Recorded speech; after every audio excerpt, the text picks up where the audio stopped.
తమ్ముడిది మదర్ది happy wedding anniversary. ఇప్పుడు వాళ్ళకైతే cake అయితే పోతున్నాం మొత్తం అందరూ బాగా ఎంజాయ్ చేస్తాం చూడండి.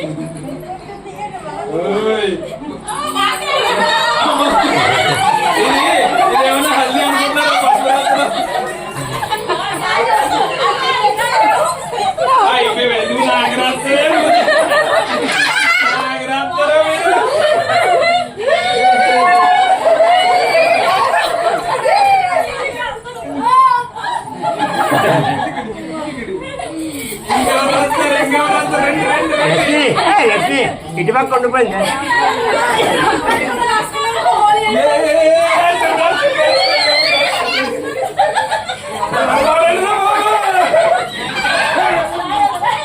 కేక్ మొత్తం పడబడి